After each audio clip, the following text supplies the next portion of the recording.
menjelang penyelenggaraan Piala Dunia U20 di tahun 2021. Persiapan Stadion Gelora Sriwijaya Kebaring terus dilakukan. Rumput stadion yang sudah sesuai standar FIFA direncanakan akan selesai 100% di akhir bulan November. Selain itu, perbaikan dan pengecatan ulang bangku tribun penonton juga terus dilakukan, menggambarkan bendera merah putih yang sedang berkibar. Bench pemain, pelatih, dan ofisial juga diganti layaknya stadion kelas dunia.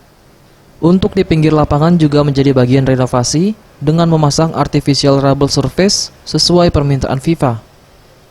Ditargetkan akhir bulan Desember semua proses renovasi sudah selesai. Kita sekarang bisa kita lihat di sini, sebagian tribun kursinya sudah kita cat dengan pola merah putih.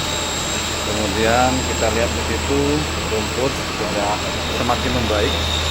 Insya Allah di akhir November menjadi 100%. Kemudian kita juga memperbaiki lintasan atletik.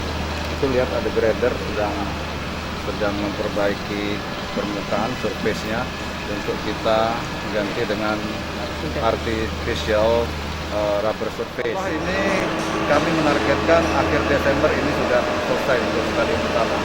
Segala aspek baik ruangan pendukung, lingkungan dalam dan luar stadion juga nantinya akan sesuai dengan standar yang telah diberikan FIFA.